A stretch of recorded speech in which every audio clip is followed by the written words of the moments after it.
যোৰহাটৰ সাংসদ গৌৰৱ গগৈৰ যোৰহাটৰ বানাক্ৰান্ত অঞ্চল পৰিদৰ্শন। গৌৰৱ গগৈ যোৰহাট পৌৰসভাৰ অধীনৰ যিকেইটা ৱাৰ্ডত বানত আক্ৰান্ত হৈছিল ৱাৰ্ডকেইটা পৰিদৰ্শন কৰি বুজ লয়। বান সমস্যা সম্পৰ্কে পৰৱৰ্তী সময়ত সংবাদমেল যোগে অৱগত কৰিব বুলি জানিব দিয়ে।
पानी बॉटल दिया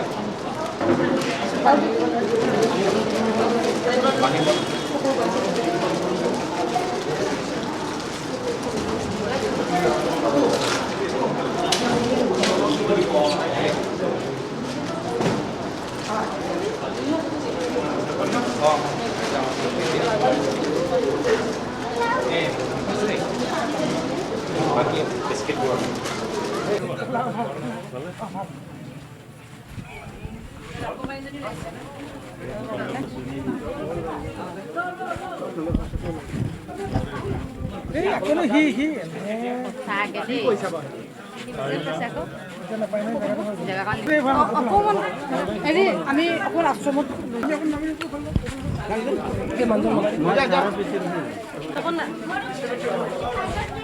এই সময়ত মানুহৰ যথেষ্ট অসুবিধা যথেষ্ট বিপদত আছে আৰু উজনিত এনেদৰে যোৰহাট শিৱসাগৰত আমি এনেদৰে পানী ইয়াৰ আগতে আমি দেখা পোৱা নাই। সেইকাৰণে মানুহবোৰো আজি ইমান কম সময়ৰ ভিতৰত পানী সোমাই যাব কেতিয়াও ভবা নাছিল আৰু বহুত অসুবিধাত আছে আৰু যেনে তেনে নিজৰ ঘৰৰ বস্তুখিনি তেওঁলোকে বচাবলৈ সক্ষম হৈছে।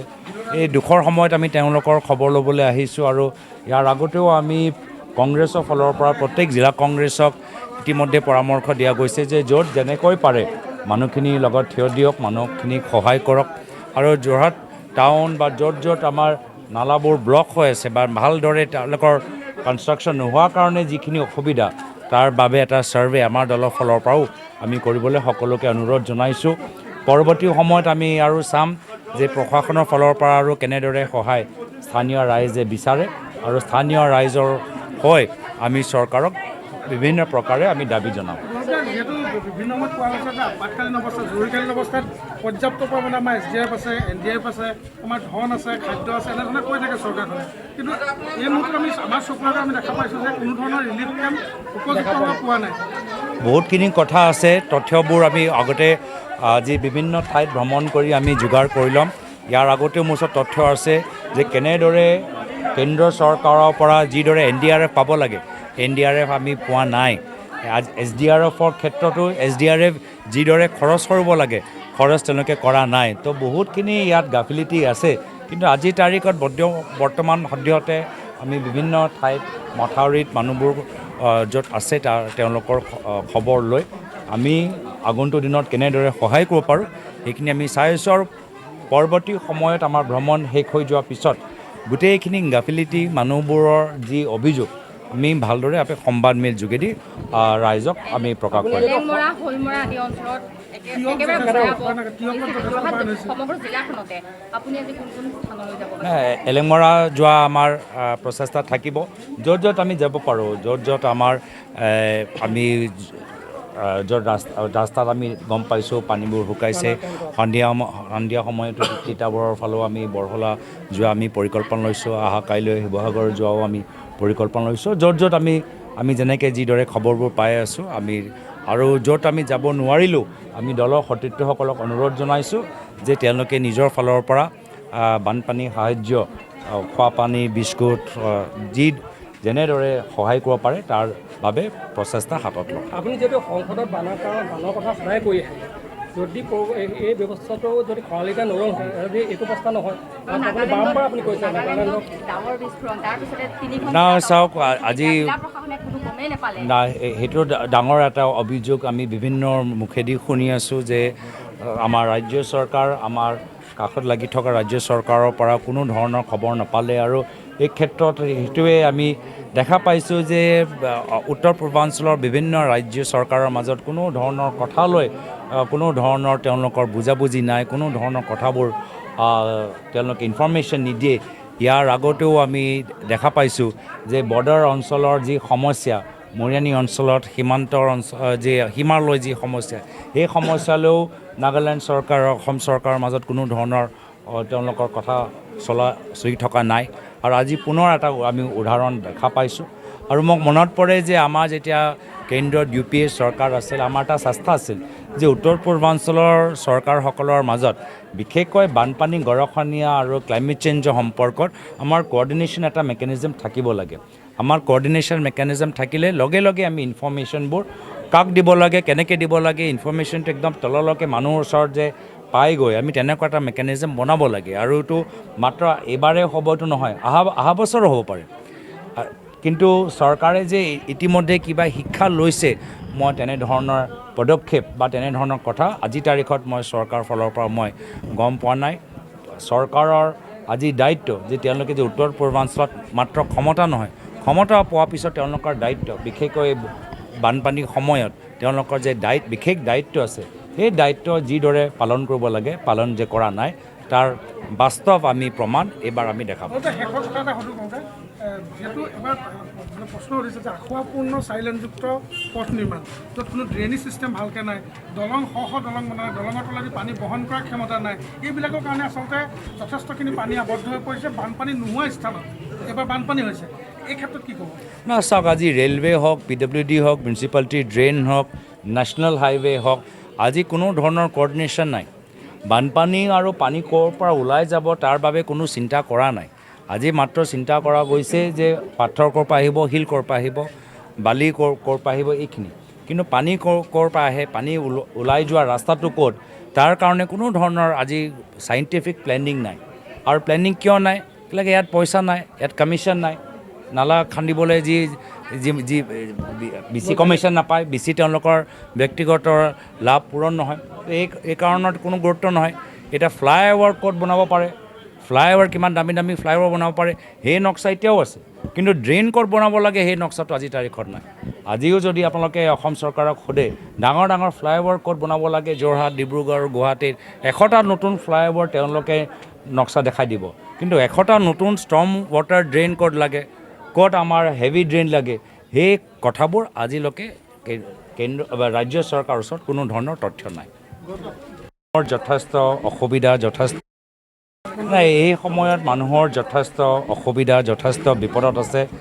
আৰু উজনিত এনেদৰে যোৰহাট, শিৱসাগৰত আমি এনেদৰে পানী ইয়াৰ আগতে আমি দেখা পোৱা নাই। সেইকাৰণে মানুহবোৰো আজি ইমান কম সময়ৰ ভিতৰত পানী সোমাই যাব কেতিয়াও ভবা নাছিল আৰু বহুত অসুবিধাত আছে। আৰু যেনে তেনে নিজৰ ঘৰৰ বস্তুখিনি তেওঁলোকে বচাবলৈ সক্ষম হৈছে।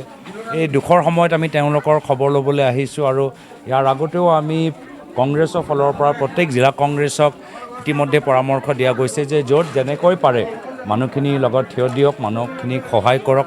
আৰু যোৰহাট টাউন বা য'ত য'ত আমাৰ নালাবোৰ ব্লক হৈ আছে বা ভালদৰে তেওঁলোকৰ কনষ্ট্ৰাকশ্যন নোহোৱাৰ কাৰণে যিখিনি অসুবিধা, তাৰ বাবে এটা ছাৰ্ভে আমাৰ দলৰ ফালৰ পৰাও আমি কৰিবলৈ সকলোকে অনুৰোধ জনাইছোঁ। পৰৱৰ্তী সময়ত আমি আৰু চাম যে প্ৰশাসনৰ ফালৰ পৰা আৰু কেনেদৰে সহায় স্থানীয় ৰাইজে বিচাৰে, আৰু স্থানীয় ৰাইজৰ হৈ আমি চৰকাৰক বিভিন্ন প্ৰকাৰে আমি দাবী জনাম। যিহেতু বিভিন্ন সময়ত কোৱা হৈছে যে আপতকালীন অৱস্থাত, জৰুৰীকালীন অৱস্থাত পৰ্যাপ্ত পৰিমাণে আমাৰ SDF আছে, NDF আছে, আমাৰ ধন আছে, খাদ্য আছে, এনেধৰণে কৈ থাকে চৰকাৰখনে। কিন্তু এই মুহূৰ্তত আমি আমাৰ চকুৰ আগত আমি দেখা পাইছোঁ যে কোনো ধৰণৰ ৰিলিফ কেম্প উপযুক্তভাৱে পোৱা নাই। বহুতখিনি কথা আছে, তথ্যবোৰ আমি আগতে আজি বিভিন্ন ঠাইত ভ্ৰমণ কৰি আমি যোগাৰ কৰি ল'ম। ইয়াৰ আগতেও মোৰ ওচৰত তথ্য আছে যে কেনেদৰে কেন্দ্ৰ চৰকাৰৰ পৰা যিদৰে NDRF পাব লাগে, NDRF আমি পোৱা নাই। SDRFৰ ক্ষেত্ৰতো SDRF যিদৰে খৰচ কৰিব লাগে, খৰচ তেওঁলোকে কৰা নাই। তো বহুতখিনি ইয়াত গাফিলতি আছে। কিন্তু আজিৰ তাৰিখত বৰ্তমান সদ্যহতে আমি বিভিন্ন ঠাইত মথাউৰিত মানুহবোৰ য'ত আছে তেওঁলোকৰ খবৰ লৈ আমি আগন্তুক দিনত কেনেদৰে সহায় কৰিব পাৰোঁ সেইখিনি আমি চাই আছোঁ। আৰু পৰৱৰ্তী সময়ত আমাৰ ভ্ৰমণ শেষ হৈ যোৱাৰ পিছত গোটেইখিনি গাফিলতি মানুহবোৰৰ যি অভিযোগ আমি ভালদৰে সংবাদমেল যোগেদি ৰাইজক আমি প্ৰকাশ কৰিম। এলেংমৰা, শোলমৰা আদি অঞ্চলত একেবাৰে সমগ্ৰ জিলাখনতে আপুনি আজি কোন কোন স্থানলৈ যাব? এলেংমৰা যোৱা আমাৰ প্ৰচেষ্টা থাকিব। য'ত য'ত আমি যাব পাৰোঁ, য'ত য'ত আমাৰ আমি য'ত ৰাস্তাত আমি গম পাইছোঁ পানীবোৰ শুকাইছে, সন্ধিয়া সময়তো তিতাবৰৰ ফালেও আমি বৰহলা যোৱা আমি পৰিকল্পনা লৈছোঁ। অহা কাইলৈ শিৱসাগৰ যোৱাও আমি পৰিকল্পনা লৈছোঁ। য'ত য'ত আমি যেনেকৈ যিদৰে খবৰবোৰ পাই আছোঁ আমি, আৰু য'ত আমি যাব নোৱাৰিলোঁ আমি দলৰ সতীৰ্থসকলক অনুৰোধ জনাইছোঁ যে তেওঁলোকে নিজৰ ফালৰ পৰা বানপানী সাহাৰ্য, খোৱাপানী, বিস্কুট যেনেদৰে সহায় কৰিব পাৰে তাৰ বাবে প্ৰচেষ্টা হাতত লওক। আপুনি যিহেতু সংসদত বানৰ কথা সদায় কৈ আহে, যদি এই ব্যৱস্থাটো যদি খৰালিটা নৰল হয়, যদি এইটো অৱস্থা নহয়, বাৰম্বাৰ আপুনি কৈছে চাওক আজি সেইটো ডাঙৰ এটা অভিযোগ আমি বিভিন্ন মুখেদি শুনি আছোঁ যে আমাৰ ৰাজ্য চৰকাৰ, আমাৰ কাষত লাগি থকা ৰাজ্য চৰকাৰৰ পৰা কোনো ধৰণৰ খবৰ নাপালে। আৰু এই ক্ষেত্ৰত সেইটোৱে আমি দেখা পাইছোঁ যে উত্তৰ পূৰ্বাঞ্চলৰ বিভিন্ন ৰাজ্য চৰকাৰৰ মাজত কোনো ধৰণৰ কথা লৈ কোনো ধৰণৰ তেওঁলোকৰ বুজাবুজি নাই, কোনো ধৰণৰ কথাবোৰ তেওঁলোকে ইনফৰমেশ্যন নিদিয়ে। ইয়াৰ আগতেও আমি দেখা পাইছোঁ যে বৰ্ডাৰ অঞ্চলৰ যি সমস্যা, মৰিয়ানী অঞ্চলত সীমান্তৰ যি সীমালৈ যি সমস্যা, সেই সমস্যালৈও নাগালেণ্ড চৰকাৰ, অসম চৰকাৰৰ মাজত কোনো ধৰণৰ তেওঁলোকৰ কথা চলি থকা নাই। আৰু আজি পুনৰ এটা আমি উদাহৰণ দেখা পাইছোঁ। আৰু মোক মনত পৰে যে আমাৰ যেতিয়া কেন্দ্ৰত UPA চৰকাৰ আছিল, আমাৰ এটা চেষ্টা আছিল যে উত্তৰ পূৰ্বাঞ্চলৰ চৰকাৰসকলৰ মাজত বিশেষকৈ বানপানী, গৰাখহনীয়া আৰু ক্লাইমেট চেঞ্জৰ সম্পৰ্কত আমাৰ কোঅৰ্ডিনেশ্যন এটা মেকানিজম থাকিব লাগে। আমাৰ কোঅৰ্ডিনেশ্যন মেকানিজম থাকিলে লগে লগে আমি ইনফৰমেশ্যনবোৰ কাক দিব লাগে, কেনেকৈ দিব লাগে, ইনফৰমেশ্যনটো একদম তললৈকে মানুহৰ ওচৰত যে পাই গৈ আমি তেনেকুৱা এটা মেকানিজম বনাব লাগে। আৰু এইটো মাত্ৰ এইবাৰে হ'বতো নহয়, অহা বছৰো হ'ব পাৰে। কিন্তু চৰকাৰে যে ইতিমধ্যে কিবা শিক্ষা লৈছে, মই তেনেধৰণৰ পদক্ষেপ বা তেনেধৰণৰ কথা আজিৰ তাৰিখত মই চৰকাৰৰ ফালৰ পৰা মই গম পোৱা নাই। চৰকাৰৰ আজি দায়িত্ব যে তেওঁলোকে যে উত্তৰ পূৰ্বাঞ্চলত মাত্ৰ ক্ষমতা নহয়, ক্ষমতা পোৱাৰ পিছত তেওঁলোকৰ দায়িত্ব, বিশেষকৈ বানপানীৰ সময়ত তেওঁলোকৰ যে বিশেষ দায়িত্ব আছে, সেই দায়িত্ব যিদৰে পালন কৰিব লাগে, পালন যে কৰা নাই, তাৰ বাস্তৱ আমি প্ৰমাণ এইবাৰ আমি দেখা পাওঁ। যিহেতু এবাৰ প্ৰশ্ন উঠিছে যে আখুৱাপূৰ্ণ চাইলেনযুক্ত পথ নিৰ্মাণ, য'ত কোনো ড্ৰেইনেজ ছিষ্টেম ভালকৈ নাই, দলং দলং বনাই, দলঙৰ তলেদি পানী বহন কৰাৰ ক্ষমতা নাই, এইবিলাকৰ কাৰণে আচলতে যথেষ্টখিনি পানী আবদ্ধ হৈ পৰিছে। বানপানী নোহোৱা স্থানত এবাৰ বানপানী হৈছে, এই ক্ষেত্ৰত কি ক'ব? চাওক, আজি ৰেলৱে হওক, PWD হওক, মিউনিচিপালিটি ড্ৰেইন হওক, নেশ্যনেল হাইৱে হওক, আজি কোনো ধৰণৰ কোঅৰ্ডিনেশ্যন নাই। বানপানী আৰু পানী ক'ৰ পৰা ওলাই যাব তাৰ বাবে কোনো চিন্তা কৰা নাই। আজি মাত্ৰ চিন্তা কৰা গৈছে যে পাথৰ ক'ৰ পৰা আহিব, শিল ক'ৰ পৰা আহিব, বালি ক'ৰ পৰা আহিব, এইখিনি। কিন্তু পানী ক'ৰ পৰা আহে, পানী ওলাই যোৱা ৰাস্তাটো ক'ত, তাৰ কাৰণে কোনো ধৰণৰ আজি চাইণ্টিফিক প্লেনিং নাই। আৰু প্লেনিং কিয় নাই? ইয়াত পইচা নাই, ইয়াত কমিশ্যন নাই, নালা খান্দিবলৈ যি BC কমিশ্যন নাপায়, BC তেওঁলোকৰ ব্যক্তিগত লাভ পূৰণ নহয়, এই কাৰণত কোনো গুৰুত্ব নহয়। এতিয়া ফ্লাইঅভাৰ ক'ত বনাব পাৰে, ফ্লাইঅভাৰ কিমান দামী দামী ফ্লাইঅভাৰ বনাব পাৰে সেই নক্সা এতিয়াও আছে, কিন্তু ড্ৰেইন ক'ত বনাব লাগে সেই নক্সাটো আজিৰ তাৰিখত নাই। আজিও যদি আপোনালোকে অসম চৰকাৰক সোধে ডাঙৰ ডাঙৰ ফ্লাইঅভাৰ ক'ত বনাব লাগে, যোৰহাট, ডিব্ৰুগড়, গুৱাহাটীত 100টা নতুন ফ্লাইঅভাৰ তেওঁলোকে নক্সা দেখাই দিব, কিন্তু 100টা নতুন ষ্টৰ্ম ৱাটাৰ ড্ৰেইন ক'ত লাগে, ক'ত আমাৰ হেভি ড্ৰেইন লাগে, সেই কথাবোৰ আজিলৈকে কেন্দ্ৰ বা ৰাজ্য চৰকাৰৰ ওচৰত কোনো ধৰণৰ তথ্য নাই।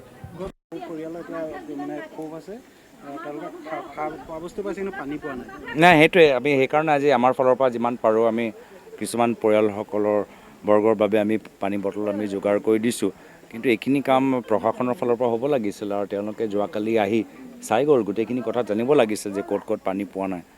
আজিলৈকে যে কৰা নাই সেইটোৱে আটাইতকৈ দুৰ্ভাগ্যজনক কথা। আৰু ইয়াত বহু পৰিয়াল এনেকুৱা আছে, বৃদ্ধা আছে, এতিয়াও ওলাই আহিব পৰা নাই বয়সৰ কাৰণে, বা প্ৰসূতি মহিলা আছে, তেওঁলোকো ওলাই আহিব পৰা নাই, কোনো ব্যৱস্থা নাই। সেইকাৰণে আমি চাইছোঁ যে সম্পূৰ্ণভাৱে চৰকাৰ এবাৰ বানপানীৰ ক্ষেত্ৰত যি ধৰণৰ নিয়ন্ত্ৰণ বা য'ত য'ত হয় তাত কেনেদৰে ৰাইজক সহায় কৰিব লাগে সেই ক্ষেত্ৰত কোনো ধৰণৰ পৰিকল্পনা নাই। ইতিমধ্যে আমাৰ বাজেট চলি আছে, বিধানসভাত বাজেট অধিৱেশন হৈ গ'ল। বাজেটৰ ভিতৰত আমি গম পালোঁ যে চৰকাৰে বানপানীৰ ক্ষেত্ৰত কোনো ধৰণৰ তেওঁলোকৰ নিয়ন্ত্ৰণ নাই, পৰিকল্পনা নাই। কালি মন্ত্ৰী আহিছিলে কেইখনমান, আহি পেলাই তেওঁলোকে এইটো অঞ্চললৈ নাহিলে, অকল চিলাটো চাই গৈছে। না, তেওঁলোকে আহিলেও যে য'ত য'ত গ'ল তাতেও মানুহবোৰ উপযুক্ত তেওঁলোকে খোৱা পানী পোৱা নাই। আজি তেওঁ অহাৰ পিছতো যিমানখিনি সুবিধা ৰাইজে পাব লাগে পোৱা নাই। নাই, ৰাইজে সুবিধাখিনি পাওক, আজিৰ তাৰিখত সকলোৱে আহক, কিন্তু ৰাইজে সুবিধাখিনি পাওক, খোৱা পানী পাওক, তেওঁলোকৰ তেওঁলোকৰ গৰু ছাগলী যি আছে তাৰ কাৰণে তেওঁলোকে বহু খাদ্য পাওক। বহুত ক্ষেত্ৰত সাপ ওলাইছে, তাৰ কাৰণে তেওঁলোকৰ কিবা এটা ব্যৱধান কৰক, আৰু লগে লগে আজি মানুহবোৰ আজি তেওঁলোকৰ ঘৰৰ কাৰণে চাফ চিকুণ কৰিবলৈ ফিনাইলৰ ব্যৱস্থা কৰক। আৰু বহুত পৰিয়ালবৰ্গই আজিৰ তাৰিখত আমাক জনাইছে যে তেওঁলোকে যে খাদ্য পাব লাগে খাদ্যটো পোৱা নাই। সম্পূৰ্ণভাৱে এটা ভালকৈ দায়িত্ব লৈ এলেংমৰা অঞ্চলত সকলোৱে যে সুবিধাখিনি পায় তাৰে মই আশা কৰিছোঁ।